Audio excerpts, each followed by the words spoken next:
Pozdrav, dobri moji ljudi. Danas ponovo mi je gost pisac Nenad Arsić. Pre svega hvala ti što si ponovo došao kod mene. Hvala što si me pozvao. Sa uživanjem i zaista zadovoljstvom sam ponovo kod tebe. Takođe. Danas ćemo nastaviti priču iz prošlog intervjua. Vidjet ćete sliku sad ovdje na ekranu. Ko nije odgledao, a svidi mu se današnja priča, neka obavezno pogleda, pošto će današnja priča biti dosta povezana sa prošlom, doduše ovaj put sa strane Amerike. Da, sa izvorima koji nam dolaze sa druge strane Atlantika. Znači, govorit ćemo o izvorima koje dolaze iz obavještajnih krugova iz Sjedinjenih Američkih Država. U prošlom intervjuu smo govorili o izvorima koji su dolazili iz Sovjetskog saveza, odnosno iz Ruske federacije. Tako da to je praktično neki način drugi deo našeg razgovora. Ja čekam da čujem. Odakle bi počeli danas? Pa evo, ja bi se, Gorane, prvo nadovezao na priču iz prethodnog razgovora. Samo čisto da bi posetili naše gledaoce o čemu smo razgovarali. Mi smo govorili o izvorima koje je dao i o kojima piše general Leonid Ivašov. Znači, vrlo kredibilna ličnost.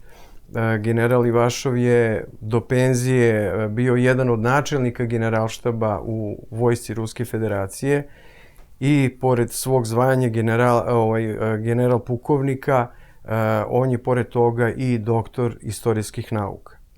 I kada se takav jedan čovek sa takvim kredibilitetom rešio da izađe u javnost sa dokumentima koje je imao kod sebe i da podeli to sa svima nama, mislim da je bila sjajna ideja da napravimo emisiju i da porazgovaramo o tome. Sad, pre nego da krenemo na operaciju Visoki skok i da se prebacimo na američko tle, što bi se reklo, hteo bih ono što sam propustio u prošlom gostovanju, da sad kažem pre nego da krenemo na Visoki skok, a tiče se upravo izvora koji su vezani za NKVD, tada kontraobaveštajnu službu SMERŠ i naravno posle toga na KGB. O čemu se radi?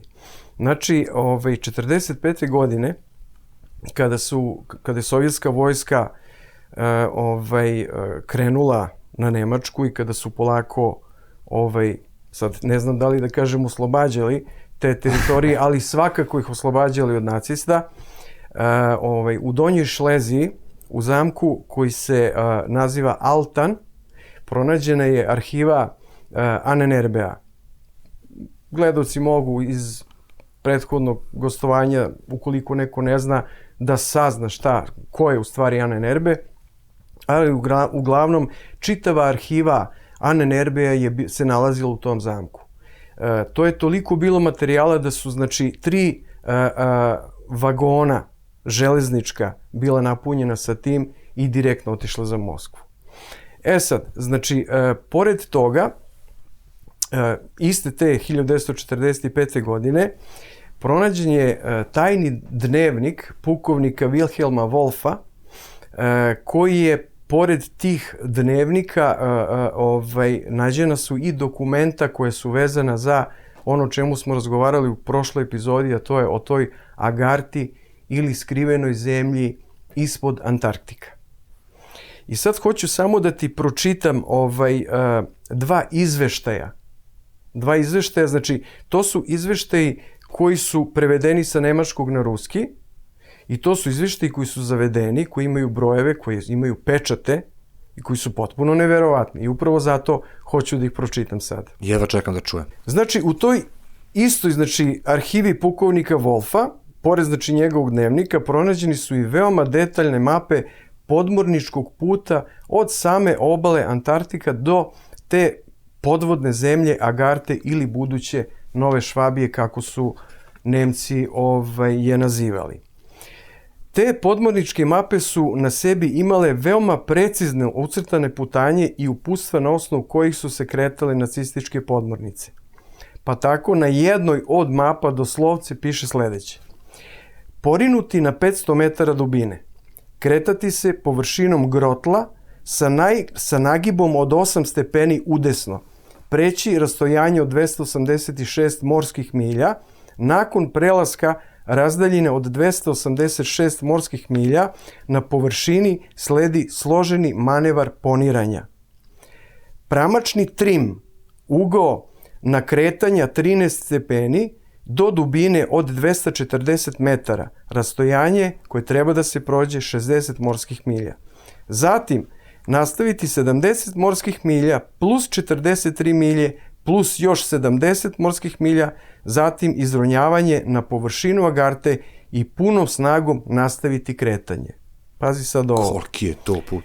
Kretati se pravo do vidljivosti jutarnjeg rasvita.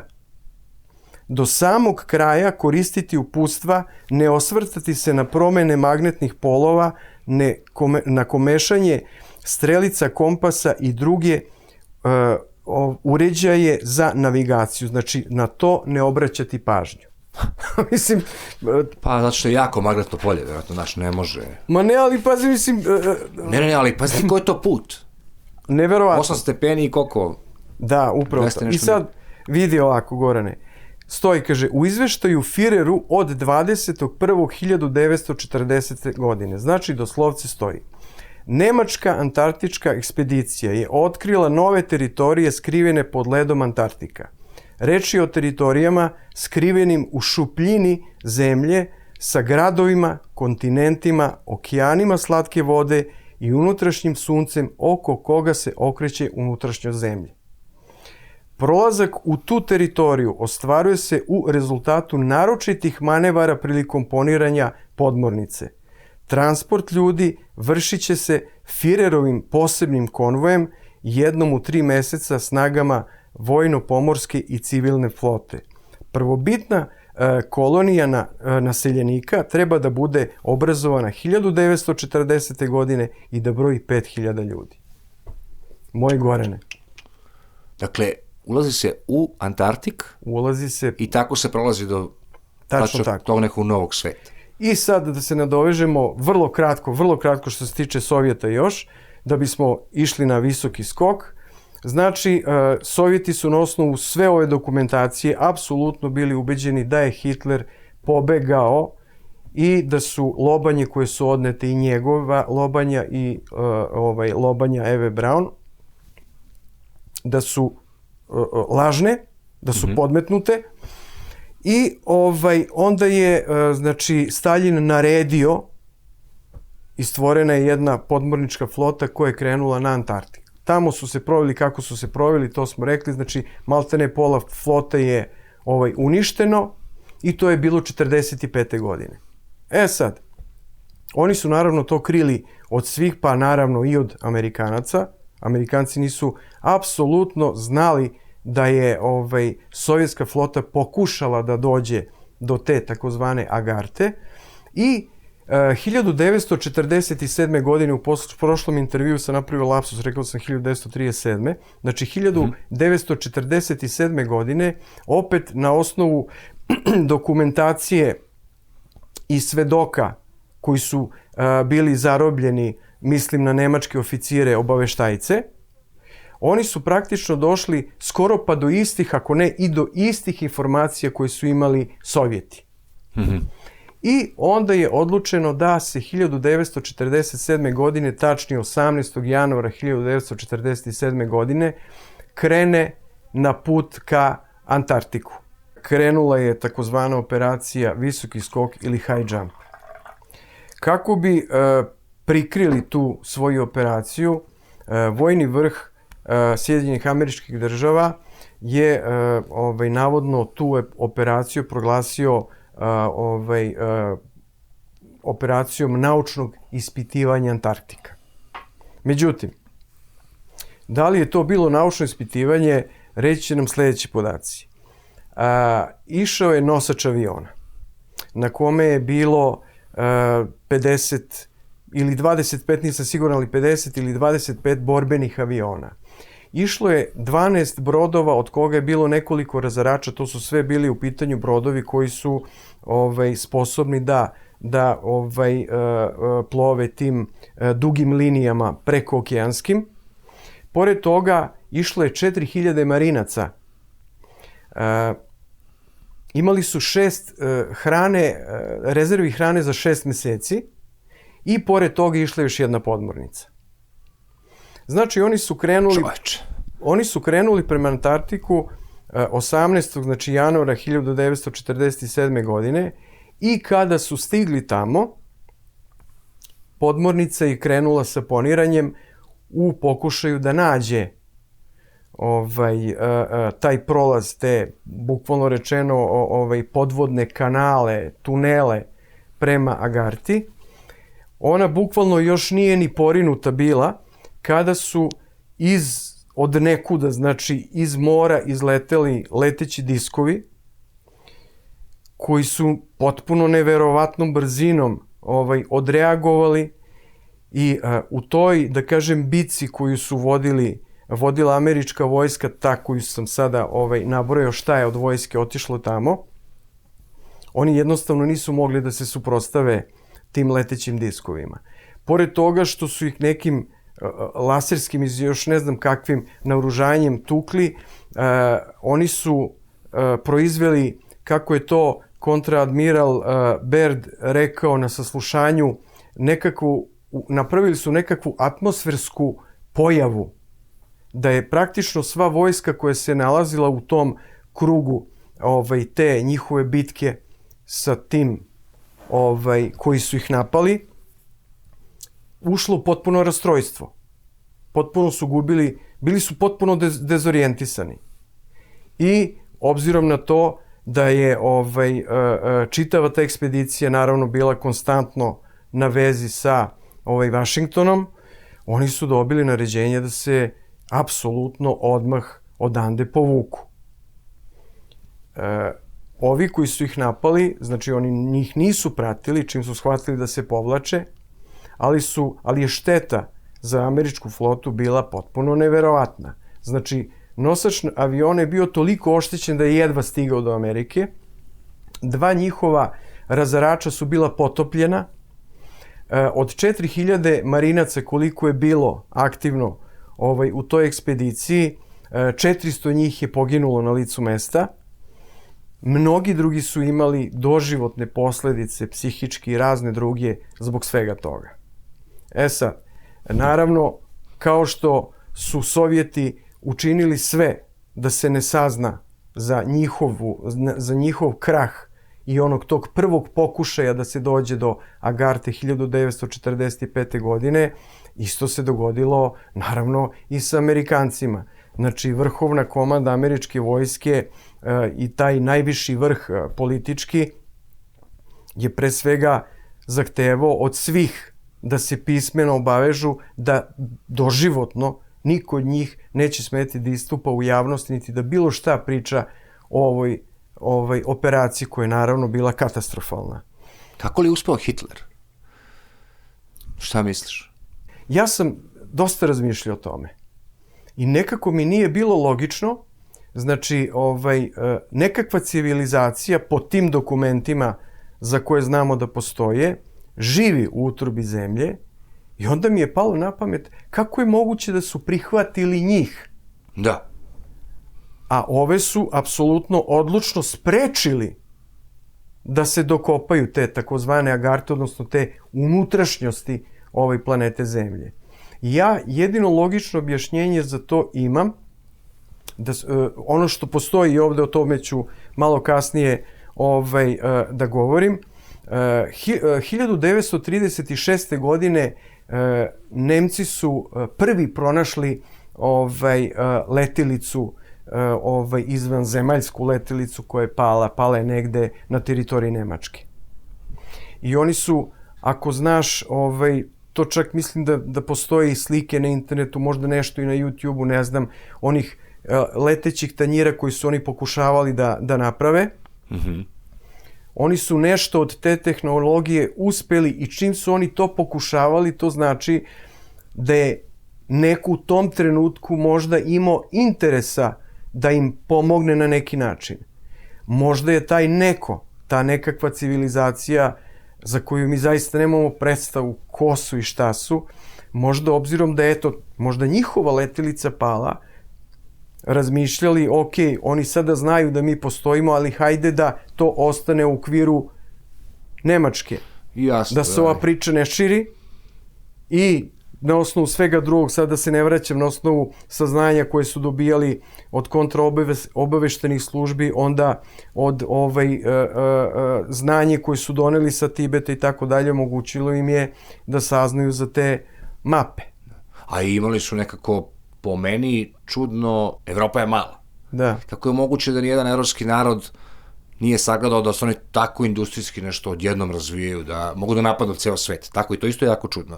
Kao da im je neko malo pomagao. Apsolutno, to se bukvalno tako i dogodilo. Jer Prvi svetski rat nije završen ne znam kad. Mislim, to je prošlo, to nekakva decenija nešto. Da. Mislim, od toga kada su oni ponovo počeli neverovatnom brzinom u tehnološkom smislu da napreduju.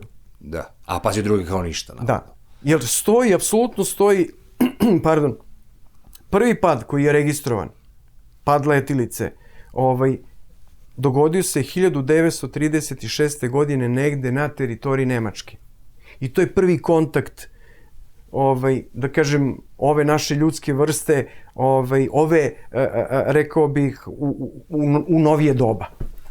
Znači, jedino to da su možda, ne znam ni ja na koji način su oni, pa možda oni nisu ni posmatrali iz našeg ugla, ne znam, iz ugla Evroazije ili kolektivnog zapada, opasnost nacističke Nemačke i Hitlera na način na koji smo mi to posmatrali. Zaista ne znam. Jasno, da. Ali da se vratimo na visoki skok. Apsolutno. Šta hoću da kažem? Znači, sa te operacije koju smo opisali kako je prošla, vratilo se, znači tamo je poginulo 400 američkih marinaca, ali dobro, vratilo se 3600. Veliki broj ljudi je znao šta se dogodilo na Antarktiku. Tako da je bilo jako teško sakriti baš sve.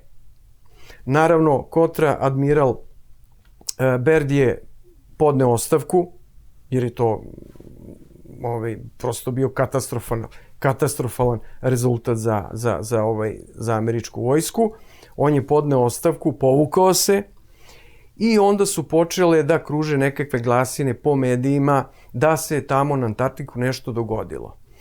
Naravno, došlo je do novinara i admiral nije mogao da izbegne, on je imao jedno vrlo gledano i vrlo zapaženo gostovanje na televiziji, ja sad ne znam koja beše to američka televizija, ali u pitanju je bila nacionalna mreža i to, ja mislim da to možda čak i može da se nađe dan danas. On je u tom intervjuu više onako, što bismo narodskim rečnikom rekli, u oblandama uvezao sve, ništa određeno nije govorio po tom pitanju i onda kada je već odlučio da se potpuno povuče, nekim novinarima je nagovestio da ima nameru da u narednim mesecima, tada u to vreme kada je govorio o tome, to je znači bila možda, ne znam, neka 48. godina, 49. zaista ne znam, uglavnom on je nagovestio da će pisati svoje memoare i da će u tim memoarima biti vrlo eksplicitan i jasan.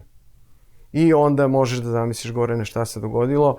Par meseci nakon toga on je poginuo u saobraćajnoj nesreći. Nažalost. Znači, pa, nažalost da, ali mislim, osnovane su sumnje da je ta saobraćajna nesreća, kao i mnoge druge nesreće koje su se kasnije događale, oko toga se slažemo, naravno. Bile, kako bih rekao, manje više. Uvek postoji šansa da je zaista slučajno, ali su male. Male, jako male. I sad, bilo bi dobro da krenemo od našeg izvora. Naš izvor za ovu današnju priču, koja je zaista, ja sam apsolutno ubeđen, veoma interesantna za one koji površno znaju ili malo znaju o ovome. Znači, naš izvor je Milton William Cooper. Ko je William Cooper? Milton William Cooper, odnosno, ajde da skratimo, William Cooper je sad, na primjer, na internetu, ukoliko bi pokušao nešto da nađeš o njemu, uglavnom su sve, što bismo rekli, informacije skremblovane, znači to je sve nešto skraćeno i uglavnom ono što kao objašnjenje stoji svugde da je bio jedan od teoretičara zavere.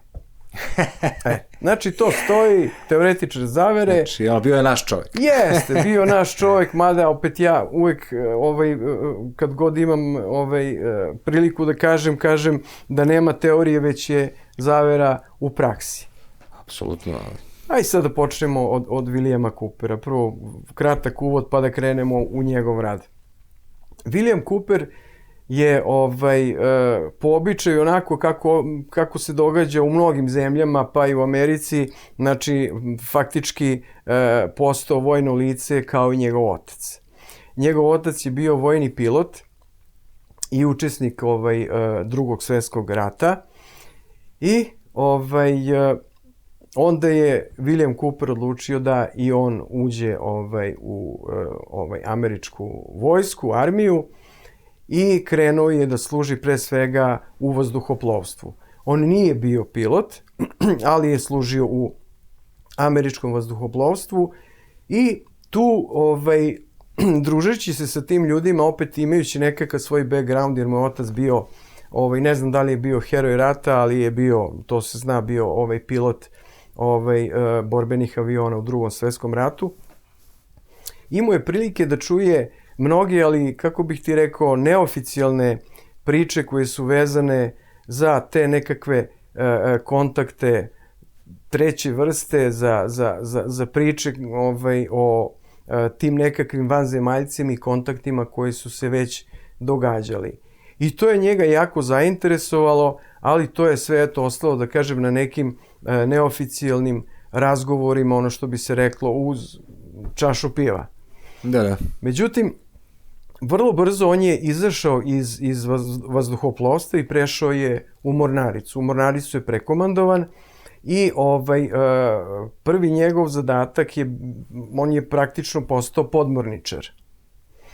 Jednog lepog dana u sumrak njegova podmornica u kojoj je on bio izronila je negde veoma blizu luke Pearl Harbor i sad kako je sudbina htela, on se u jednom momentu našao sam na palubi.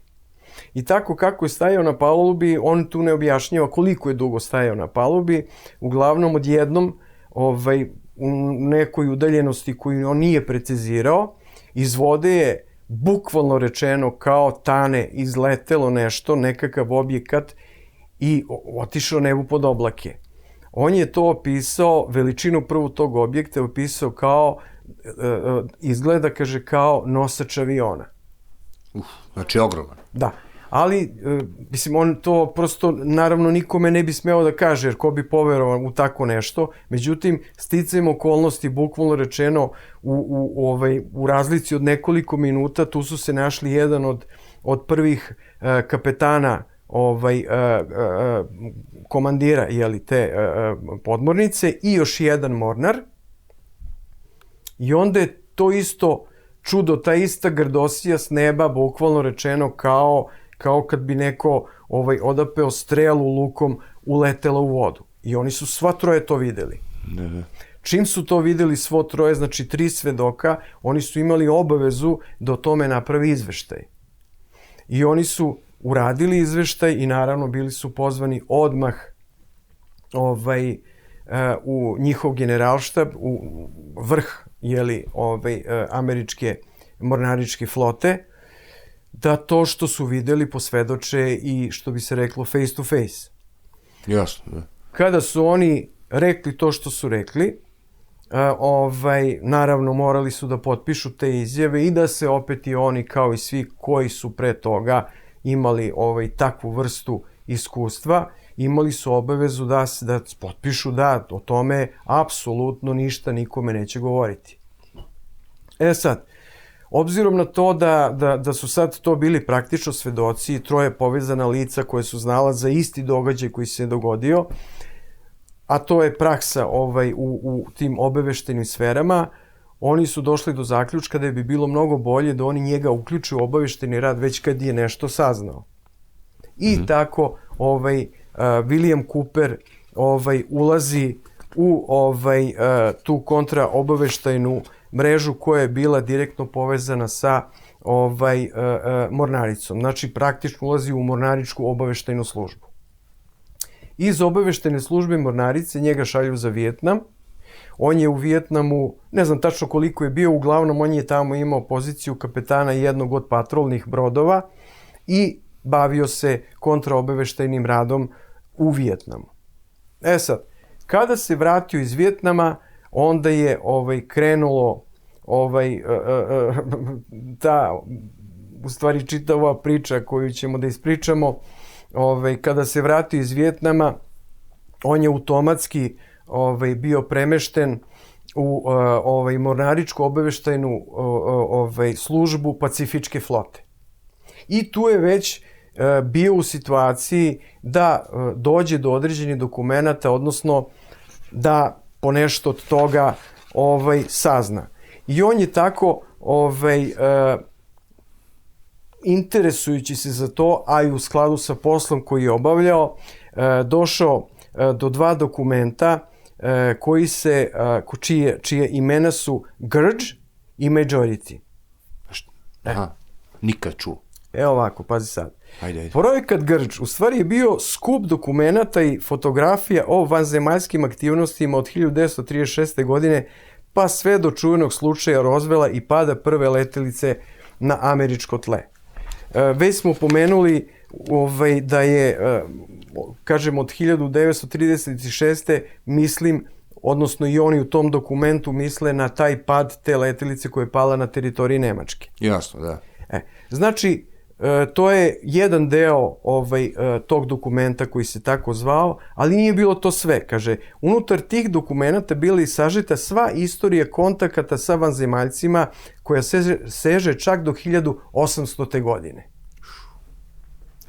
Znači, to su bila ta dokumenta u kojima je on krenuo konkretno, znači da se bavi ovim informacijama. I sad, što se tiče projekta Majority, znači, pored ovog Grudge-a, projekat Majority je u stvari bila nekakva vrsta kombinacije informacija koje su vezane za kontakte sa vanzemaljcima i informacije koje su vezane za predsjednika Kennedy-a. Aha. O čemu se radi? Kennedy je saznao da CIA pokriva mnoge troškove o kojima ćemo posle da govorimo iz trgovine drogom. I da je praktično, sad je skoro pa i javna tajna, da ti kažem iskreno, to se zna, to može da se nađe i na mnogim mestima, da je CIA jedan od najvećih distributera i prodavaca drogi u svetu. Oni su bukvalno rečeno od tog novca koji su dobili od droge u stvari investirali u projekte o kojima ćemo da govorimo. Znači, predsjednik Kennedy je saznao za to, saznao i dosta toga drugog što je vezano za kontakte sa vanzemaljcima i saznao je da takozvani, o kome ćemo kasnije također da pričamo, MJ-12 ili Majority 12, vodi glavnu ulogu u tim kontaktima i toj politici odnosa između visokih struktura Sjedinjenih Američkih Država i te vanzemaljske civilizacije koja je boravila na zemlji. Kennedy je smatrao da ovako nešto bi trebalo da se kaže javnosti i da narodu Amerike, američkom narodu ovako nešto ne treba da se krije. Naravno, zato ima onu izjavu čuvenu. Ima izjava, postoji, i pored te izjave on je dao ultimatum, bukvalno rečeno, CIA da moraju u legalne tokove da uđu sa svojim poslovanjem i MJ-12 u finansiranju tih projekata i da jednostavno mora da se prestane sa trgovinom narkoticima. I onako kako Cooper kaže, toga je najverovatnije, a posle ćemo i o tome malo, najverovatnije koštalo glave. Pa da. Sad, što se tiče samog Coopera, mogu da kažem sledeće. Znači, on je, nažalost, pokojan. On je 5. novembra 2001. godine u Arizoni u svojoj kući ubijen od strane navodno lokalnog šerifa i nekih agenata FBI-a koji su ga tražili zbog utaje poreza. Što je bilo malo čudno jer taj čovjek je maltene čitavu svoju karijeru proveo u vojsci. Da, bukvalno, kada je stigao da utaji porez. Da, utaji porez. Sad, on se dobro bavio i nešto malo i pisanjem knjige i tako. Jedno od njegovih najvažnijih dela koje je napisao je Pogledaj bledog konja. Tako se zove knjiga i praktično u toj knjizi se nalazi gotovo dobar deo onoga o čemu ćemo mi da razgovaramo. Interesuje. Sad, znači... Pogledaj bledo konja. Jest, da, bukvalno tako jako zanimljiv naslov. Da, bukvalno se tako zove Pogledaj bledo konja, prevedeno na naš jezik. Sad da krenemo sa tim, da kažem, razotkrivanjem. Znači, činjenica je da je posle Drugog svjetskog rata da su Sjedinjene Američke Države u svakom smislu izašle kao najveća sila. I ekonomska, i vojna. Amerikanci su uspeli prvi da osvoje tehnologiju, nuklearnu tehnologiju, to znamo na kraju krajeva, prvi su bacili atomsku bombu na Hirošimu i Nagasaki i znači to je bilo vreme kada se smatralo da je Amerika praktično nedodirljiva vojna i ekonomska sila. Međutim, stvari su se jako brzo izokrenule upravo kada se 1947. godine dogodio taj slučaj Roswell, odnosno kad je došlo do tog pada tog prvog diska. I naravno, pored toga, kada su oni došli do informacija da je u Nemačkoj 36. pala ta letilica i da jednostavno, znači, postoje nekakvi entiteti, da postoje nekakva vanzemaljska vrsta koja je ipak u svakom smislu snažnija i u tehnološkom i u vojnom smislu od Amerikanaca. Sad, znači, kao što sam rekao, znači, sva ta američka moć i sila pada u vodu i to se, znači, dogodilo u New Mexiku 1947. kako sam već rekao. Međutim, od 1947. godine pa do 1952. godine američka vojska otkriva najmanje 16 srušenih letelica i znači hvataju jednog živog vanzemaljca koji podsjeća na insekta, tako kaže gospodin Cooper. Ti padovi letelica dogodili su se u pomenutom, znači, intervalu od 1947. do 1952. godine u Arizoni, u Nevadi i Novom Meksiku. Znači, to je onako kako stoji. Sad pazi ovako. 25. marta 1948. godine u Hart kanjonu pronađena je letilica u čijoj unutrašnjosti su pronađeni pohranjeni delovi ljudskih tela i ljudskih organa. Dakle, eksperimentisali su. Apsolutno su eksperimentisali i to znači eksperimentisali pre nego da dođe do te, da kažem, nekakve vrste dogovora između njih i Amerikanaca. I naravno sve ovo o čemu smo do sad pričali ti i ja i ovih 16 slučajeva pada tih letilica i taj jedan živi vanzemalj, znači to je bukvalno onako kako Cooper kaže postala najstrožije čuvana tajna u istoriji sveta. Bukvalno rečeno. Dok na kraju nisu uveli sporazum čuveni, antarktički. Verovatno zbog toga kad su se kao izdogovarali konačno. Pa mislim, to je bilo savršeno jasno da tamo više niko nema pristupa. Da. Pazi, to je potpuno neobjašnjivo da u današnje vreme vidiš šta se radi u svetu. Da kao ne dira niko taj kontinent kao zbog ekoloških razloga. Prosto odgovor ne pije vodu. Pa ne smiju ni avioni da lete. Da, imaju od 60 stepeni je zabrano, tako. Ne smiju ni avioni. Što je čak dosta i dalje od Antarktika. Znaš kako, pa tačno od 60 stepeni ne smiju ni brodovi da se kreću više. Ne sme. Znači, samo ta neka međunarodna institucija. Tačno tako.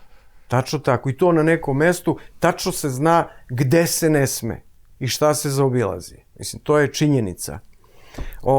A inače, ovo samo ti kažem, pa ćemo nastavimo.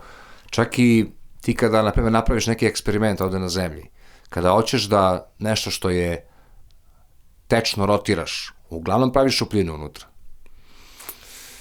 Znaš. Da. Sad, ako i ta gravitacija stoji, mi ne znamo kako se gravitacija ponaša u centru. Možda se tu menja nešto, fizički, znaš. Tako da zaista može postojati svet u svetu. Jer u principu niko nije stigao do tačke gravitacije. Tako svi je nešto mere iz neke daljine. Niko. Upravo. Ta sva saznanja, prosto to je neverovatno da u jednom relativno kratkom vremenskom periodu, znači od 47. do 52. to je znači za 5 godina, bude toliko kontakata i toliko slučajeva koje prosto situacija je zahtevala da se ti slučajevi istraže. I to je, možda mnogi ne znaju, predsjednik Truman, tada je na vlasti u Americi, odnosno na poziciji predsjednika bio Truman, on je taj koji je dao nalog da se formira CIA. Znači, osnovni zadatak CIA tog vremena na samom početku bio je upravo i isključivo samo istraživanje tih slučajeva koji su vezani za kontakte sa tom vanzemaljskom vrstom. I naravno, čim je formirana CIA, ona je formirana od najsposobnijih i najpoverljivijih ljudi koji su bili iz vrha vojne službe i civilne službe. I onda je naravno shodno njihovim zadacima i ciljevima struktura CIA tada postavljena piramidalno. Zašto to kažem? Na vrhu, reći ćemo ko je bio, ali da znaš, na vrhu nije bio predsjednik Sjedinjenih Američkih Država. Oni su još tada počeli da prave neku vrstu tampona ili tampon zone između tog vrha i samog predsjednika. Navodno, uz tvrdnje da je razlog za tako nešto je u stvari zaštita funkcije integriteta predsjednika Sjedinjenih Američkih Država, da ne bi on slučajno bio pritisnut javnošću, jer akoliko nešto od toga iscuri u javnost, on je taj prvi koji bi morao sve da zna. I njemu su samo davane informacije koje su do dana današnjeg, znači u suštini filtrirane, ili mu se daju gotovi izveštaji. Ali taj međukorak, odnosno taj koji je najbitniji, ono što je suština njihovog obaveštajnog rada, akcija i svega drugoga što se preduzimalo, to je bilo, da kažem, neka vrsta sive zone u koju su mogli da uđu samo oni koji se nalaze na samom vrhu. I vidi, imaš bukvalno rečeno jedina dva predsjednika koje su bila malte ne do kraja 100% obaveštavana o svemu tome šta se događalo, to su Truman i Eisenhower. Posle toga više... To je presečeno, da. To je presečeno i prosto to je tako. E sad, posle CIA, objasnio sam koji je osnovni njen zadatak bio, formirana je i NSA. NSA je formirana opet sa ciljem isključivo i samo da se bavi istraživanjem komunikacije između tih vanzemaljskih entiteta i nekakve komunikacije koja bi postojala između, ne znam, sovjetske službe, jer oni nisu tada znali da li Sovjeti ovo isto rade što oni rade i tako dalje. Prosto su se bavili isključivo tim informatičkim delatnostima, prikupljujući informacije koji su isključivo i samo vezane za te odnose sa vanzemaljskim civilizacijama. Ali sad, na kraju krajevi, posle Snowdena, znamo da NSA danas ima pristup praktično svim informacijama, kako je rastao NSA i kako su prolazile decenije njihovog rada, oni su širili svoje interesovanja, tako da, pored korporacija, vojski, fizičkih lica, naravno ne poput mene i tebe, mi nismo interesantni za njih, ali ljudi koji se bave nekakvim obavještajnim radom ili koji su prosto interesantni za obradu, znači oni praktično dan danas prisluškuju i osluškuju šta govori, bukvalno rečeno čita svet. I ono što je jako važno... Pa kako ne? Pa mislim pa i taj mikrofon u telefonu, ja mislim da je zapravo to ono što su oni tražili. Apsolutno. Ako hoćeš da posluješ mikrofon u telefonu, može. Samo vrlo kratko da kažem što se tiče NSA, još i to da oni od samog početka nisu podlegali nekim sudskim zabranama ili zahtevima koji su oni bili kao institucija obavezni da podnose da bi bilo koga prisluškivali. Prosto oni su taj posao radili potpuno nezavisno i apsolutno nikome nisu svodili račune, naravno, osim MJ12 koji je bio na vrhu svega toga i određenim ljudima iz pre svega vojnih krugova. Političare su manje uopšte... MJ12. Sad, vidi ovako. Šta li to 12 znači? Možda 12 članova? Da, 12 članova. Da, zaista 12 članova. Sad, vidi ovako. To je opet bilo vreme kada, kako bih ti rekao, ta vlada u senci ili duboka država nije bila tako uspostavljena snažno kao, na primjer, posle toga ili u vreme predsjednika Kennedyja. Mnogi koji su imali dostup tim informacijama smatrali su da te informacije treba da budu podeljene sa javnošću. Jedan od tih ljudi koji je to smatrao, a bio je na visokoj poziciji, je državni sekretar odbrane tadašnji James Forrestal. I James Forrestal je zbog tih svojih, da kažem, aktivnosti i javnih govora morao Trumanu da podnese ostavku. Međutim, bez obzira na to što je Trumanu podneo ostavku na mesto državnog sekretara odbrane, on je prosto bio ubeđen čovjek da sa tim treba da nastavi i onda je tadašnju opoziciju u Kongresu, ljude koji su ga podržavali, konstantno obaveštavao o onome što je znao. I šta se dogodilo gospodinu Forrestalu? Dogodilo se to da su ga odveli u ludnicu i da su onda došli neki agenti, verovatno agenti CIA, u jednom momentu vezali mu čaršaf oko vrata i bacili ga kroz prozor, a zvanična verzija koja može da se nađe na internetu stoji da je čovjek izvršio samoubistvo. Eto, mislim, to je znači, sad vidi, ja sam ranije pomenuo da je u onom periodu od 47. do 52. bilo tih 16 slučajeva pada letilice i da je jedan od vanzemaljaca preživio. To sam baš da te pitam. Jeste, pa hoću da kažem o tome. Znači, preživjeli vanzemaljac iz Roswella dobije ime Ibi. Tako su ga krstili.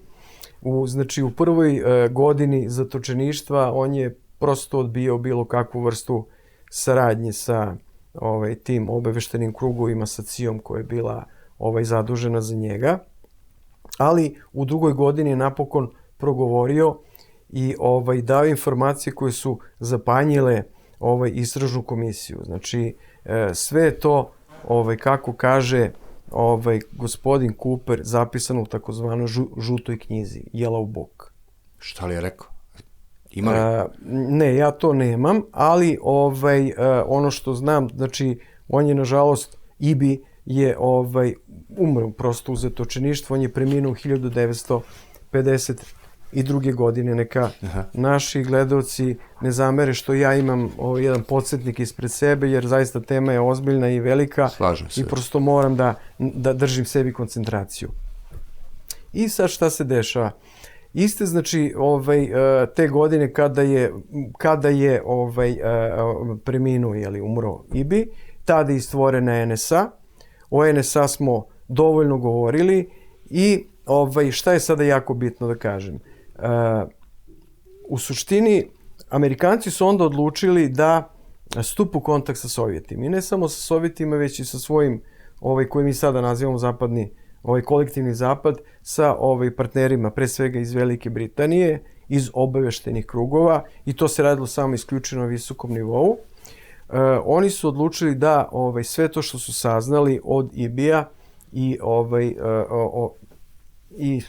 kao rezultat svih tih slučajeva, padova i svega toga što je CIA istraživala, da to podele sa sovjetskim vrhom i sa Velikom Britanijom, i ne navodi se još sa kojom zemljom, možda sa ovima koje su u krugu tih nuklearnih sila, ali ne znam, znam sigurno za ove tri.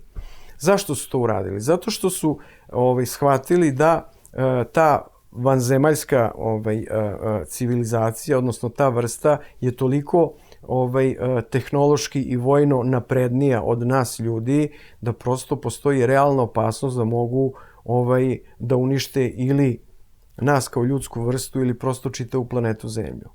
I onda je krenuli su kontakti sa Sovjetima i sa Velikom Britanijom u toj njihovoj saradnji, kako bi se eventualno na bilo koji način zajednički moglo da se stvori nekakvo rešenje, odnosno nešto što bi moglo nekako da zaštiti ljudsku civilizaciju od te vrste. I ono sad što je, slobodno me pitaj, slobodno me prekini, što je veoma interesantno, znači sve je to bila jedna neverovatno strogo čuvana tajna. Znači, o tome se jako govorilo, intenzivni su bili ti međunarodni politički kontakti, ali isključivo i samo na najvišim vrhovima, i onda, ali ono što je jako bitno, oni su samo otkrivali jedni drugima kontakte, ali što se tiče tehnologije koju bi saznavali od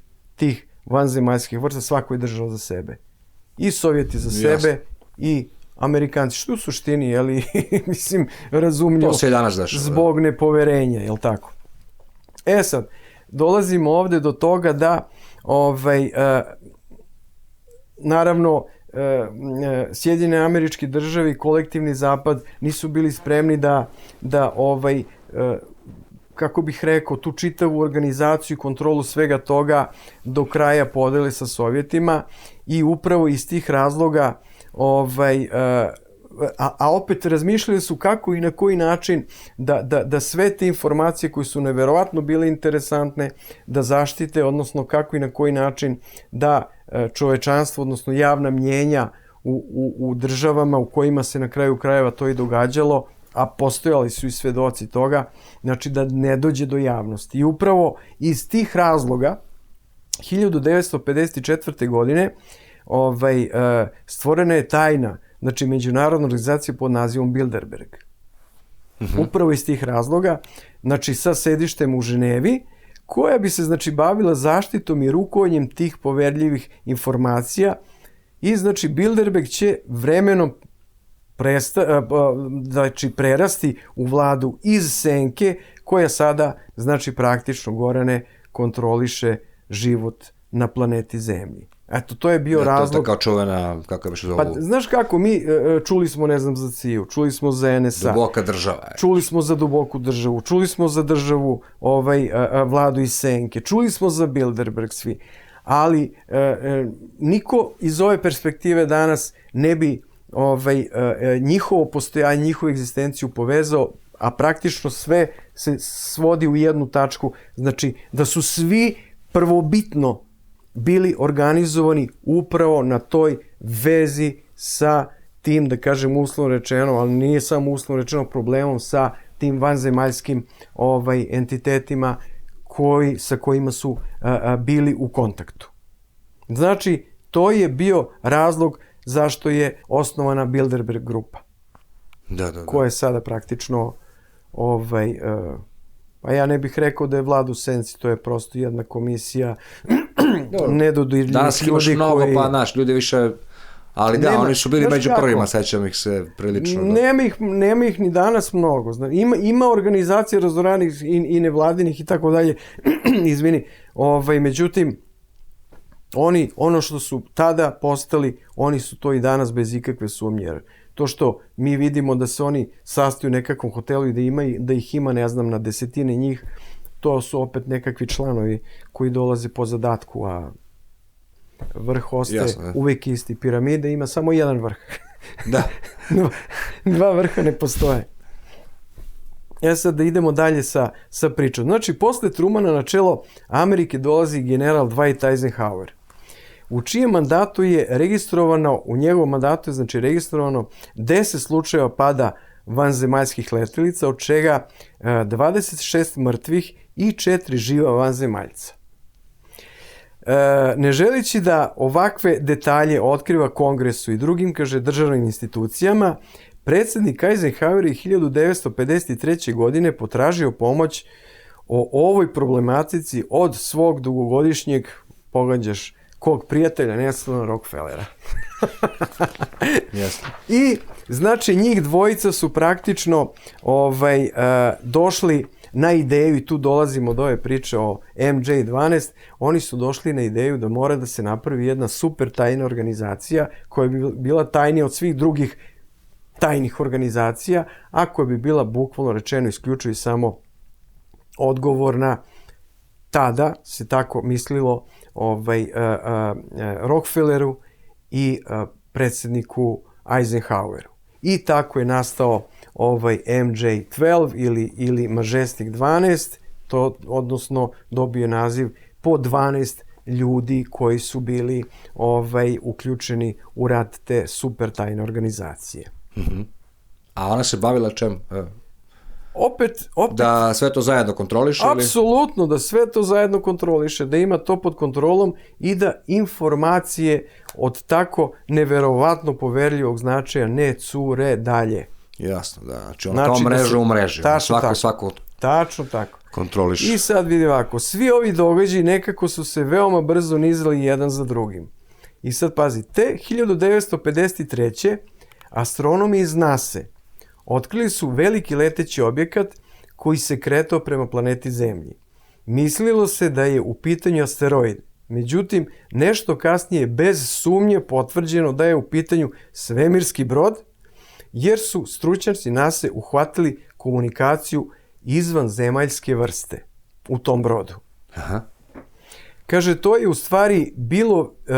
u stvari bilo više brodova koji kada su ušli u zemljinu orbitu postavili su se oko ekvatora. I tu su stali. Stručnjaci NASA su pomoću binarnih sistema brojeva uspjeli da komuniciraju sa tom vrstom i predložili im da jedan od brodova sleti na tle Amerike kako bi se uspostavio direktan kontakt sa njima. Sad pazi ovo. U isto vreme stručnjake NASA kontaktira još jedna izvanzemaljska civilizacija koja je bila poput naše ljudske vrste i upozorila je NASA-u da ne nastavljaju sa kontaktima, odnosno da prekinu sve kontakte sa tom vrstom. U pitanju je vrsta koja je svima nama poznata, ona za koju su oni preporučili da se više ne kontaktira, su ovi takozvani, kako ih zovemo, Civili Gracie. Da. Znamo i kako izgledaju, gledali smo ih i u hollywoodskim filmovima, oni su najzastupljeniji. Savršeno, oni su znači da se sa njima ne ulazi u kontakt. Jer, kaže, bi dalji kontakt mogao imati ozbiljne posljedice po planetu Zemlju. Sad, ta humanoidna vrsta koja je kontaktirala NASA-u, oni su rekli da ukoliko se donese takva odluka, da se zaustave, znači stane sa takvom vrstom kontakta sa sivima, koje su nazivali insektima u nekim trenucima, da će ta humanoidna civilizacija koja nas i dan danas prati vrlo, vrlo budno šta se dešava na planeti Zemlji, da će za uzvrat, ukoliko se na nivou nuklearnih sila napravi dogovor da stanu sa eksperimentima i nuklearnim probama, da prekrate to istraživanje, da će nam pomoći prvo kako i na koji način da se reši problem nuklearnog otpada koga je već i tada bilo IHH, pod broj 1. Pod broj 2, oni su smatrali da će bukvalno rečeno unaprediti život na planeti Zemlji tako što će nam dati neke tehnologije sa kojima se sada priča, ne znam, sad pominje se zelena agenda, jedno, drugo, treće, uglavnom oni su hteli i bili spremni da nam prenesu one tehnologije koje bi nam obezbedile dovoljne energije za čitavo čovečanstvo. Jer su smatrali da mi, kao čovečanstvo, što se na kraju krajeva dokazuje svim mojim ratovima i svim što se trenutno dešava u svetu, da mi u duhovnom smislu nismo dorasli tome da razvijemo tako ubitačno naoružanje sa kojima možemo da uništimo ne samo ljudski rod, nego čitavu planetu Zemlju. Što je logično. Što je logično. Ako smo sami odgovorni za ovu situaciju. Ako smo sami odgovorni. Ako se neko meša, to je sad neka druga stvar. Sad vidi ovako. Šta se događa? Događa se to da su oni praktično taj predlog koji su dali, ta humanoidna vrsta, oni su taj predlog dali NASA. Da prvo sa njom o tome ispregovaraju ako mogu, pa da onda preko NASA dođu do drugih nuklearnih sila. Međutim, tada je vrh, da ga nazovemo politički, ali naravno tu je Eisenhower apsolutno bio uključen od prvog do poslednjeg momenta, oni su odbili ovu ponudu. Oni su, Gorane, odbili ovu ponudu zato što su se bojali da ukoliko stanu sa nuklearnim ispitivanjima, odnosno ispitivanjima koje su vezana za nuklearno naoružanje, da će još više zaostati za ovom vrstom koja im je navodno mogla potencijalno bude pretnja, koja im je bila pretnja, pričamo o ovim Graceima ili Sivima. I šta se onda dogodilo? Ova humanoidna vrsta se više nije mešala. Oni su dali svoju ponudu koja je bila više nego... Ja ne mogu da zamislim da se to obistinilo. Gde bismo mi danas bili? Gde bismo mi danas bili? Ali pazi, opet, znaš, ako imaš te Sive tu, imaš Agartu isto, ko zna kako bi svako reagovao? Ne znam, Gorane, ali evo sad pazi ovu situaciju. Oni su odbili ponudu te humanoidne vrste, ja sam rekao zbog čega. Formirana je Bilderberg grupa, formiran je MJ12 i Nelson Rockefeller je bio apsolutno na vrhu i jedne i druge organizacije. I šta se sada događa? Pošto je NASA uspela preko tih binarnih brojeva da se dogovori sa Sivima da oni dođu, 1954. godine, znači bez obzira na jasno upozorenje te humanoidne vrste, ipak dolazi do prvog susreta Gracea ili Sivih, kako ih svi znamo, sa najvišim zvaničnicima iz tajnog programa i predsjednikom Eisenhowerom lično u vazdušnoj vojnoj bazi Holloman. I Gracie su, znači, rekli da dolazi iz sazvežđa Orion sa planete koja umire i da razmatraju mogućnost o preseljenju svoje rase na neku drugu planetu.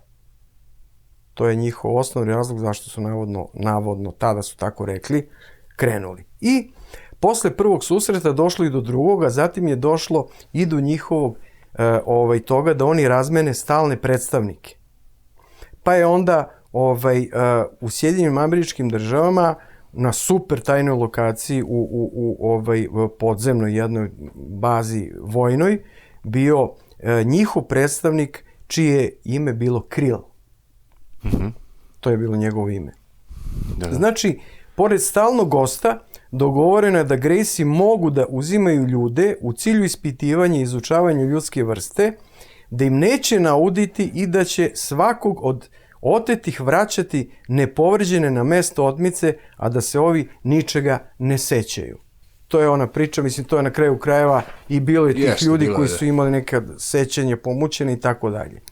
Sad, ono što je jako važno, znači, to je bio neka vrsta zahteva da bi ušli u nekakvu kooperaciju ili saradnju.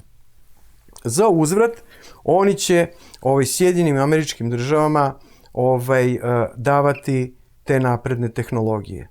Jer pazi, odjednom, Gorane, bukvalno odjednom smo mi, znaš kakvi su se avioni vozili u toku Drugog svjetskog rata, kakvi su avioni leteli.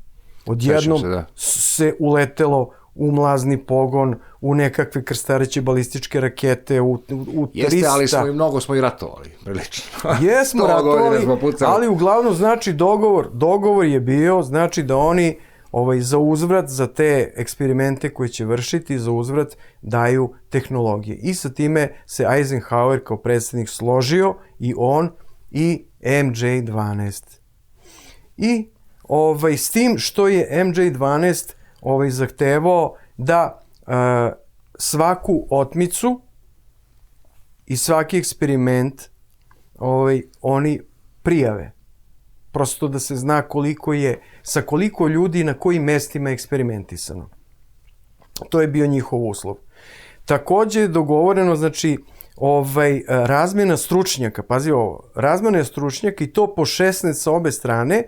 Ljudi bi išli na njihovu planetu, a njihovi bi boravili u Sjedinim Američkim Državama, i da bi, znači, te razmjene trebalo da postanu kao stalne misije.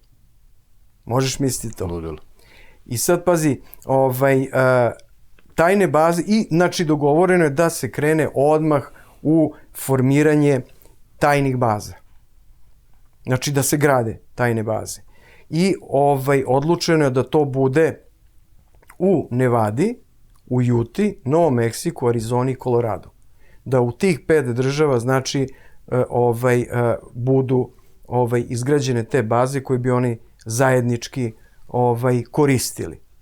E sad, kako bi se plan izvršio, bile su potrebna enormna finansijska sredstva za tako nešto, i 1957. godine je osnovan tajni fond kojim je rukovodio MJ-12, i u njega je imao uvid, to je tad bilo i više nikad, predsjednik Eisenhower, mada on nije rukovodio finansijama, ali je dobio izveštaje vezane za to kako se i na koji način, u kom pravcu troše ta sredstva. Sad ovako, još 1955. godine ispostavilo se da Gracie ne poštuju postignuti dogovor. Širom Amerike pronalaze se osakaćene životinje, što za MJ-12 nije bio veliki problem. Problem je bio to što su pronalazili i osakaćene ljude. Gracie nisu gotovo pravili razliku u tretiranju životinja i ljudskih bića. U to vreme, znači 1955. godine, sumnjalo se takođe da Gracie počinju polako da sarađuju sa Sovjetskim savezom.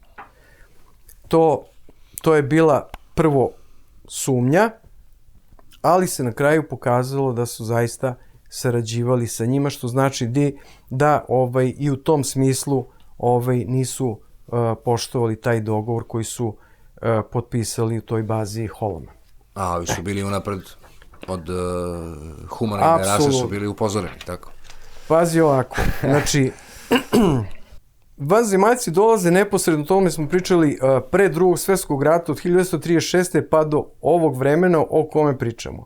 I sad se postavlja pitanje jesu li oni dolazili i ranije. I sad u tim dokumentima i onime što su oni saznali od njih, oni su, dragi moji Gorane, ovde od pamtiveka. Oni su ovde od pamtiveka i oni su uticali na razvoj ljudskog društva, možda su imali i jedan od presudnih značaja za razvoj ljudskog društva. Jer oni su ti koji su davali, sad kako se kaže, putem telepatija, prenošenja misli, navođenja ljudi na određene postupke, praktično su učestvovali u stvaranju novih religija, pazi sad to, tako stoji u dokumentima, u stvaranju novih religija, novih raznoraznih kultova i pravaca, raznih tih, da kažem, tajnih društava i tako dalje. E sad, postavlja se pitanje na šta su to i kako su, zbog čega su Gresi koristili ljudska tela. Oni su pre svega prikupljali, odnosno izvlačili enzime iz ljudskih tela. Hormonske izlučevine su izvlačili iz ljudskih tela, onda uzimali su krv i radili su genetska istraživanja. To je bilo osnovno zbog čega su uzimali ljude. Sad, sve te radnje oni su pravdali time da je njihova genetika njihove vrste pokvarena i da se urušava i da u veoma bliskoj budućnosti neće moći više da se reprodukuju. I da zbog toga moraju da rade, znači, i na nama kao na zamorčićima. Jasno, da. Sad, MJ12 je veoma sumnjao u ovakve vrste objašnjenja, znači, pošto su počeli vrlo učestalo da se nalaze, znači, ne samo životinje, već bukvalno i ljudska tela koja su precizno hiruški odsečena. Ja sam te slike imao prilike, odnosno fotografije imao prilike da vidim. Znači, MJ12 je znao za to, oni su razumeli njih da je to razlog zbog čega oni otimaju ljude pa ih navodno vraćaju na ista mesta, oni se navodno opet ne sećaju ničega. Međutim, oni baš do kraja nisu verovali u to. I šta se onda dogodilo? Onda su oni ponovo, mislim na Sjedinjene Američke Države, odnosno na, da kažem, da budem vrlo precizan, na duboku državu, onda su ponovo krenuli u razgovore pre svega sa Sovjetskim savezom, da nekako, ako ikako mogu, ako ne mogu da ih dostignu, barem da mogu nekako da im se suprotstave, jer su zaista oni krenuli da rade praktično stvari koje su bile apsolutno van kontrole tih, da kažem, tajnih institucija koje su sa njima bili u kontaktu. I šta se onda dogodilo? Sovjeti i Amerikanci su odlučili da krenu da rade na dva projekta. Prvi projekat je bio Joshua, a drugi projekat je bio Excalibur. Joshua je bio projekat zasnovan na oružju koje je zarobljeno od nacističke Nemačke. Pazi sad to. U pitanju su bili projektili koji bi mogli da probiju izuzetno debeli čelični oklop njihovih letelica. U pitanju su bili projektili koji su radili na niskom frekventnim smrtonosnim talasima. Tako doslovce stoji. Excalibur je u stvari bila više megatonska, znači bojeva glava koja bi služila za uništenje njihovih podzemnih baza koje su već sami gradili, u stvari zajedno sa njima gradili Amerikanci. I sad, ono kako stoji, Joshua je na kraju razvijen, znači ta bomba koja je imala apsolutno moć da probije nekakve čelične oklope koji su nezamislivo veliki, a Excalibur nisu uspeli Excalibur da razviju, kako kaže naš izvor, donedavno nisu uspeli, što znači da je i on na kraju krajeva razvijen. I sad dolazimo do začetka ideje o zlatnoj milijardi. Ono o čemu smo mi pričali kroz naše kontakte, o čemu si ti razgovarao, ali kad je došlo vreme da predsjednik Ruske federacije nekoliko puta u svojim intervjuima tako nešto kaže, onda stvarno to više nije teorija zavere, nije smešno. Zar nije tako? Još od 1957. godine svetska vlada ili vlada u senci pod okriljem Sjedinjenih Američkih Država krenula je sa agendom o prevelikom broju stanovnika na planeti Zemlji i sve većim narušavanjem prirodnih resursa i okoline. Zaključci su bili da nama ne treba nikakva zemaljska civilizacija da bi planeta Zemlja bila uništena i da ćemo mi kao ljudska rasa, znači po njima to učiniti sami. I onda je predsjednik Eisenhower potpisao takozvani tajni izvršni memorandum koji je takođe imao još jedan naziv prema kome su se organizovale te, da kažem, operativne akcije, a nazivan je projektom Alternativa. Aha. I vidi sad ovako. Pre svega, izvršni memorandum ili alternativa je rezultat super tajnog istraživanja koji je dao kao rešenje 3 alternative. Znači, oni su praktično rekli, ok, imamo izvršni memorandum, imamo alternativu i ajde da vidimo koje su rešenja, kako da rešimo taj problem prenaseljenosti na planeti Zemlji. I onda su dali kao 3 rešenja. Pazi sad ovo, molim te. Alternativa broj 1. Bila je da se nuklearnim oružjem naprave rupe u stratosferi planete Zemlje, kako bi kroz njih izašla toplina i globalno zagrevanje.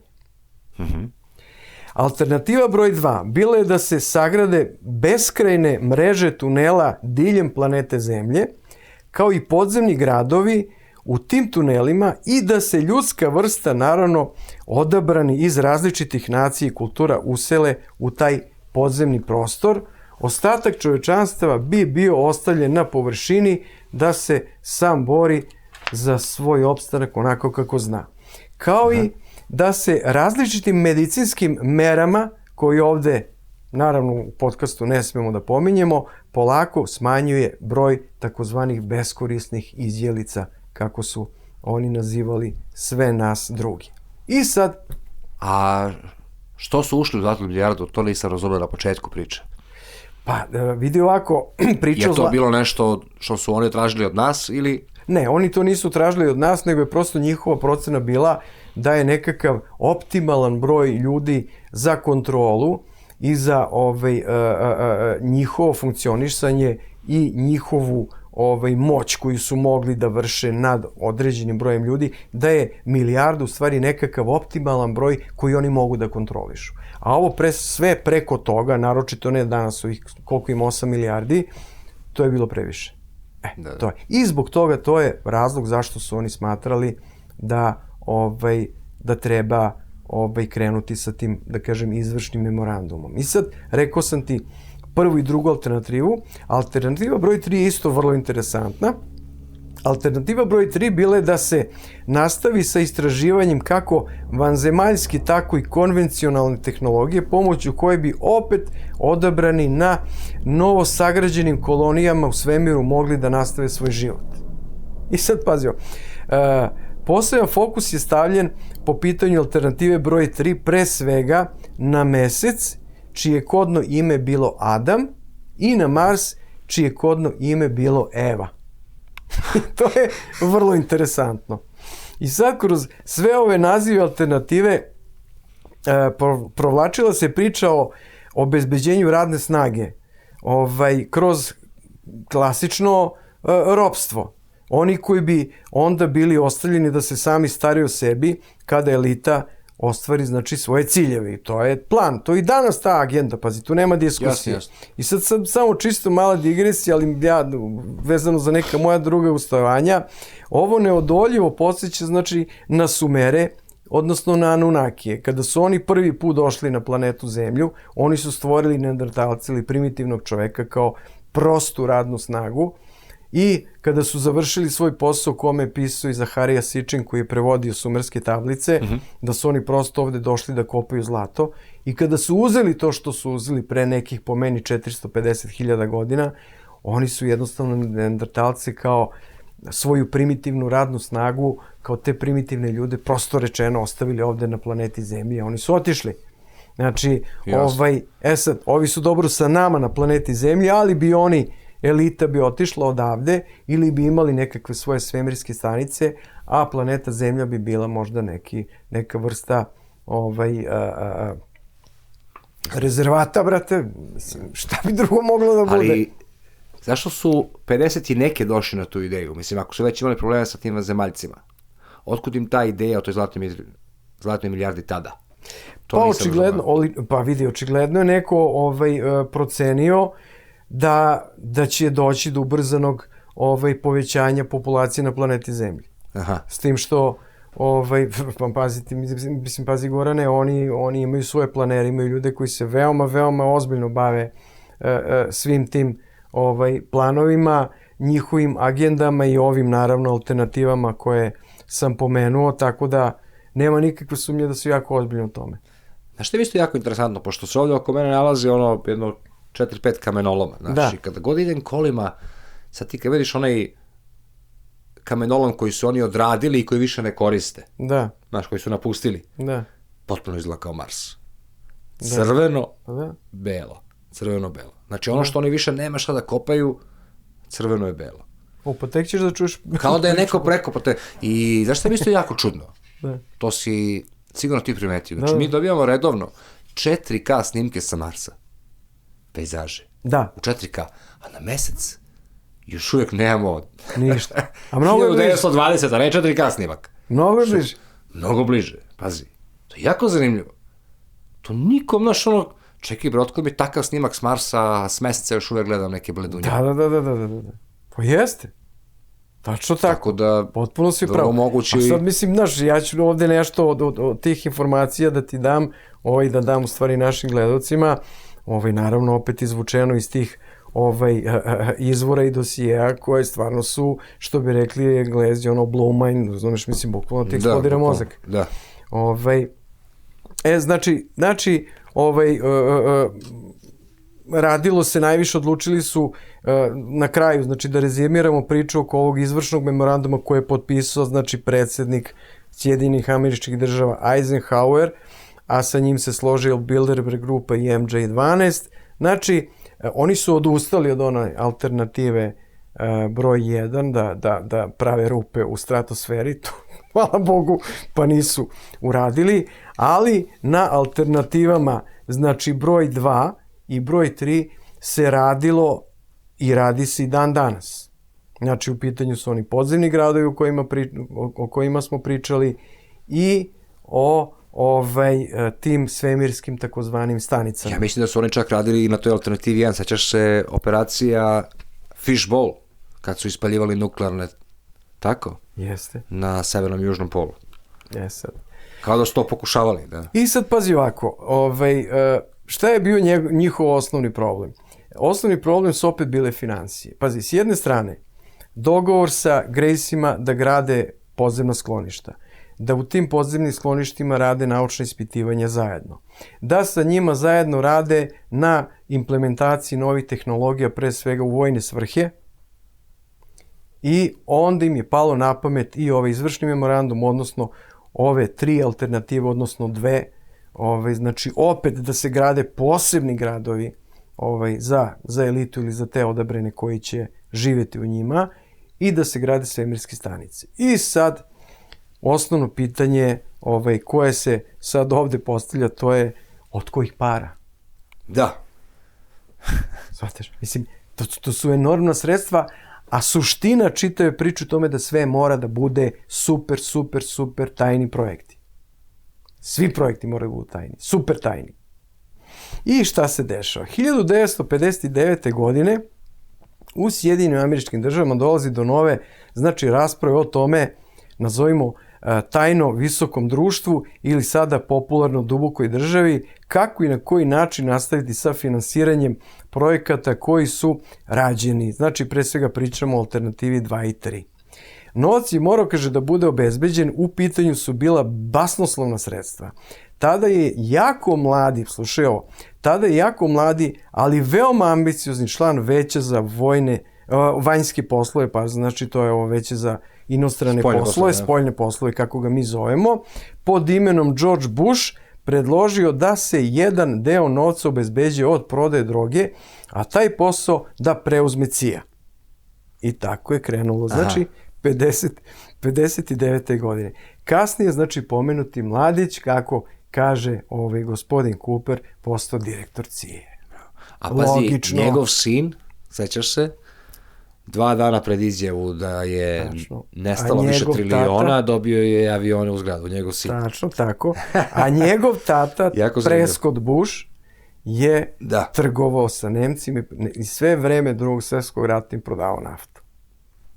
Da, oni su čak bili bankarski povezani, još pre Hitlera. Ali pazi sad da ovo kaže. Obzirom da je tada ambiciozni George Bush bio predsjednik kompanije Zapata Oil, koja se bavi proizvodnjom i preradom nafte, upotrebljavajući nove tehnologije, Zapata je krenula i sa izgradnjom naftnih platformi na morima. Te platforme su bile idealno mesto za preuzimanje i skladištenje enormnih količina droge, koje je morem dolazila iz Južne Amerike. Eto ti sad tu priču. Pablo Escobar, vjerojatno ti nešto da priča. Molim te. Znači, tako je krenulo sa prodajom droge od strane nekih visokih državnih i korporativnih struktura. Danas je CIA, kao što znamo, ne moram sve da se posjećam i da čitam, kao što znamo, CIA je najveći trgovac narkoticima u svetu. Svi ovi ti o kojima mi gledamo ovo, od serije Narcos, Tralala, svi oni rade za njih, čoveče. I oni odlučuju o tome ko će koliko da radi i kad će da radi. Pa na kraju kraja znaš kako je završio Noriega i sve ostalo. Da. I sad, dragi moji Gorane, dolazimo do Kennedyja. To je veoma interesantno. Znači, samo na kratko da kažem, Eisenhower je praktično bio obaveštavan o svemu i on je tu zajedno sa Nelsonom Rockefellerom vodio glavnu reč. I sad pazi ovako. U vreme Kennedyjevog govora na predsjedničkoj inauguraciji 22. aprila 1962. godine na mesecu je već funkcionisala svemirska baza kao zajednički projekat Grace-a Sjedinjenih Američkih Država i Sovjetskog saveza. Opa. A on, mislim znači na Kennedyja, uprkos tome tada je rekao da će Amerika u narednoj deceniji poslati prvu posadu na mesec i tako postati prva supersila koja je na neko strano telo kročila svojom nogom. Znači, dok je on to govorio, oni su već imali bazu na mesecu, znači zajedno Gracie, Sjedinjene Američke Države i Sovjetski savez. Da li to Kennedy znao? Nije? Pa znaš šta, ja pretpostavljam da nije znao. Jer pazi, sva ta saradnja koja se, kažem ti, Truman i Eisenhower su ljudi koji su bili praktično do tančina informisani o svemu. U tom periodu njihovog predsjednikovanja stvarane su te tampon zone. Kada je Kennedy došao na mesto predsjednika, već je bilo složeno. To je sve bilo složeno i sve je funkcionisalo. Znači, funkcionisalo je veće za spoljne poslove, funkcionisao je Bilderberg, formiran MJ12, trilateralna komisija, znači, apsolutno je sve već bilo na svom mestu. I sad pazi ono što je bilo maltene neverovatno. Za vreme kubanske krize, svi znamo šta je bila kubanska kriza, maltene je svet došao na ivicu nuklearnog rata. I dok su se oni prepucavali, Hruščov i Kennedy, oko toga da će biti tog rata ili neće biti, da će ovi da postave rakete na Kubi ili ne, oni su, znači, već imali svoju bazu zajedno sa Gracie-ima na mesecu. Dakle, svi veliki događaji su zapravo skretanje pažnje. Tačno tako. Možemo postaviti i danas da je tako. Ali pazi, znači, filtrirane informacije maksimalno su bile filtrirane informacije prema Kennedyju, međutim, Kennedy ipak saznaje za mnogo toga što do tada nije znao. To je ono o čemu si mi pitao. Naročito mu je zasmetala činjenica da se dobar deo programa odvija uz pomoć novca dobijenog od prodaje droge. Saznavši za to, on je dao ultimatum grupi MJ12 da se s mesta prestane sa tim i da sve to mora da uđe u legalne tokove. O tome smo malo pričali ranije. Također je obećao da će sva ta dešavanja otkriti javno i da građani sad imaju pravo da znaju sve o tome. Ta Kennedyjeva odluka očigledno ga je koštala glave.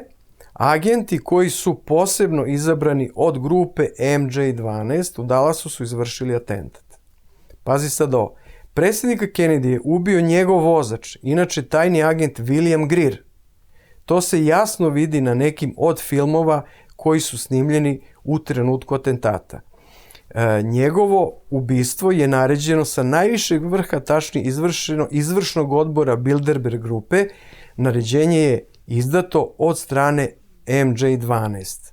U organizaciji atentata, samo ovo da ti kažem pa me pitaj, u organizaciji atentata učestvovali su odabrani agenti CIA, takozvani Division 5, FBI i monaričke tajne službe. I, znači ovde da ponovim, Kennedy je ubio njegov lični vozač, što se može vidjeti na nekim od snimaka. Odmah da ti kažem, ja sam video te snimke. Gledao sam ih i ja. Gledao si ih i ti. Si gledao to? Vidi se, da, mislim da se ovo nešto čudno okreće, to u svakom slučaju. Da se čudno okreće, sad o čemu se radi? Radi se o tome da je on, taj fatalni metak koji je dobio, to nije bio klasičan pucanj iz bilo kakve vrste naoružanja. To je bio pucanj iz specijalno napravljenog električnog pištolja koji je napravljen upravo za tu svrhu. On je umjesto metka u sebi imao kuglicu koja je bila sa otrovom. Ali praktično ta kuglica je njemu raznila pola glave. I ono što je vrlo interesantno, ipak je ta kuglica dospela u tu sivu masu, da kažem, tog deo ostatka mozga koji je ostao posle atentata. Kada su vršili obdukciju, volšebno je njegov mozak nestao. Volšebno je njegov mozak nestao, jer da se to istražilo do kraja, onda bi shvatili da nije samo ubijen, već je na koji način je ubijen i kojim sredstvima je ubijen. Znači, to je činjenica. Ovde je jako važno da napomenemo i o sukobu vojske Sjedinjenih Američkih Država i Grace-a. Znači, 1969. godine u vojnoj bazi Dolče u Novom Meksiku dolazi do direktnog sukoba između vanzemaljaca i vojske Sjedinjenih Američkih Država. Sukob se dogodio između njihovih i američkih naučnika u podzemnoj laboratoriji. U toku sukoba kao taoce Gracie su zatočili 66 američkih naučnika. Vojska je odmah angažovala elitnu Delta Force, međutim i oni su bili nemoćni pred vanzemaljskim naoružanjem. Rezultat tog sukoba bilo je povlačenje iz svih zajedničkih projekata i to je trajalo 2 godine, posle kojih je saradnja ponovo nastavljena zato što još uvek stalno se čekalo to kad će oni da budu ravnopravni u tehnološkom, odnosno vojnom smislu, da bi mogli nekako ili da ih istere od nekud, da prekinu nešto. Međutim, priča se i dalje nastavljala kao španska serija. I sad, kada je otkrivena afera Watergate, predsjednik Nixon nije previše bio u početku zabrinut za samu aferu. Međutim, pošto je do afere došlo, znači prosulo se mleko, morala je da se vodi čitava akcija i naravno postojala je opasnost da će Nixon morati da ide na nekakvu komisiju, na nekakav sud. MJ-12, da bi opet kroz taj primer dokazuje se da su u stvari oni vodili državu, njemu prvo Nixonu nije uopšte padalo na pamet da daje ostavku, međutim, oni su ga privoleli upravo zato što su se plašili da će u toku tih kongresnih istražnih komisija, impeachmenta i ne znam čega, morati da otvaraju raznorazne dosijeje i da će možda postojati opasnost da će se saznati i ono što se već praktično godinama, odnosno već decenijama krije. Tako da je, ovo ti napominjem zato što je to praktično bio prvi državni udar u Americi, oni su ga privolili da da ostavku, on je jedno vreme to odbijao, onda su oni preko Rockefellera naredili svim njihovim vojnim komandantima, gde god da se nalaze, apsolutno svim rodovima vojske, da niko ne sme da poštuje bilo kakvo naređenje koje dolazi iz Bele kuće. I kad je Nixon to shvatio, čovjek se jednostavno pokupio i otišao. Znači, dao ostavku, shvatio je. Nije ni čudo da je praktično kod njih Nixon upamćen kao neki jedini loš predsjednik. Da. Vidiš. Ne, pa kad je shvatio čemu se radi, on je prosto povukao se iz Bele kuće. Često se pitamo šta je to duboko država, mada smo nešto spominjali kroz ovaj naš razgovor. I ljudi znaju za to, za duboku državu, za nekakvu vladu i senki dalje, ali ne znaju tačno o čemu se tačno radi. Znači, struktura i organizacija MJ12 je sledeća. Gorane, 6 nezamislivo uticajnih i veoma važnih ljudi, čija imena ne bih da pominjem, da podcast ne bi eventualno otišao iznad radara, bili su u direktnoj vezi sa svakim od predsjednika Sjedinjenih Američkih Država i svaki je praktično bio pod njihovom kontrolom. Znači svaki predsjednik. Drugih 6 su bila neka vrsta izvršnog organa. Znači Veća za vanjske poslove, trilateralne komisije i konačno svi oni su odgovarali, svi zajedno ove što sam pomenuo, odgovaraju Bilderbergu. To ti je u stvari struktura čitav organizacije te uslovno rečeno te državi senke, vladi senke, duboke države, kako god hoćeš.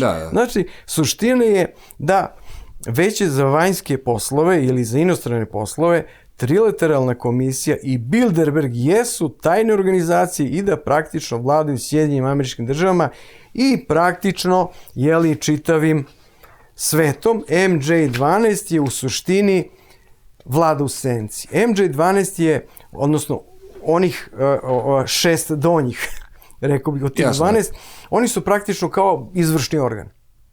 Oni su vlada. Tako da to ti je to.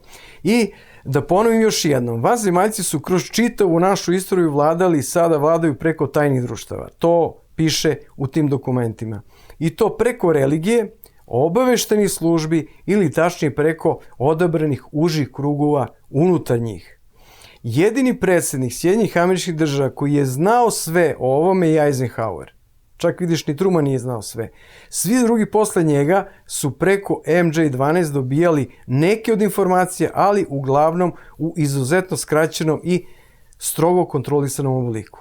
MJ12 je svakom od dolazećih predsjednika predstavljao sliku jedne vanzemaljske civilizacije na umoru, čiji cilj je da se trajno nastani na našoj planeti i da za uzvrat Ameriku obasipa novim i novim tehnologijama koje se prvo razvijaju preko vojno-industrijskog kompleksa. Mnogi od predsjednika su jedino iz alternativnih medija mogli da se informišu o svemu ovome. Znači, otprilike oni apsolutno ništa nisu znali, niti su mogli, kako bih rekao, proceduralno da budu obaveštavani o tome. Jedino što su mogli to je otprilike da se o tome informišu kao mi. S tim što su kao znali da postoje i da oni će to da daju, ali tu nema opasnosti, nema ništa, naročito ne za ljudsku vrstu i tako dalje i tako dalje. Znači, to je to. I sad, još... Ludilo, čovječe. Ludilo.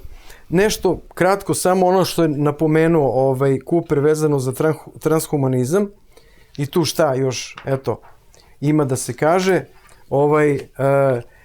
Znači, među dokumentima koje je Cooper ima u svojim rukama je i onaj koji potvrđuje da se već dugi niz godina krišom ljudima implantiraju nekakvi uređaji pomoću kojih mogu da budu kontrolisani.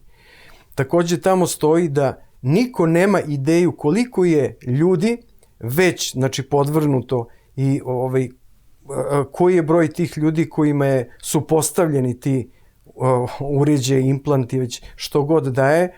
Tako da niko živ ne zna ta vlada u senci kolikom vojskom, da kažem, raspolaže, jer to su ljudi koji u trenutku bi verovatno mogli nekako da promene svoju svest, da se utiče na ljudski um i tako dalje. I sad pazi, mi smo svedoci već decenijama od priče o globalnom zagrevanju, o priče o CO2, sad imamo priču o zelenoj agendi, pa imamo priču o LGBT pravima, namjerno sam ga tako rekao, pa migrantska politika. I sad sve to nekakve stvari koje se okreću oko nas, vidimo sve šta se dešava danas, a mi, prijatelju dragi, kao ljudi, kao da nemamo savest. Niko od nas, ogromna većina ljudi prosto ne preduzima ništa, jednostavno to...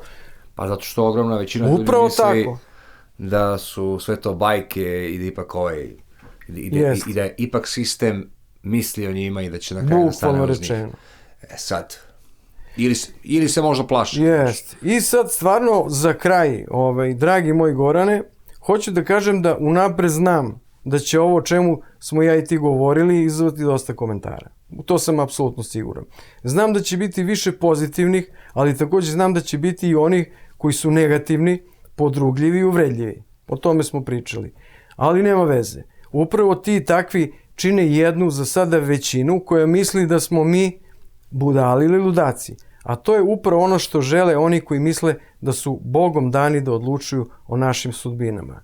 Znači, ja sam rekao to što sam rekao, izneo sam to što sam izneo, dobar deo toga je, ne dobar deo, nego maltene sve ono o čemu smo razgovarali, dobar deo onoga iz prvog razgovora, ali iz ovog razgovora apsolutno sve znači je potkrepljeno tim saznanjima od tih ljudi koji su prosto rizikovali, svi su gotovo rizikovali svoje živote. Na kraju krajeva i Cooper, mnogi, znaš, samo za kraj da kažem, Gorane, mnogi njih smatraju da u stvari izlaskom u javnost će zaštititi sebi i svoj život. I to je možda trajalo neko vreme.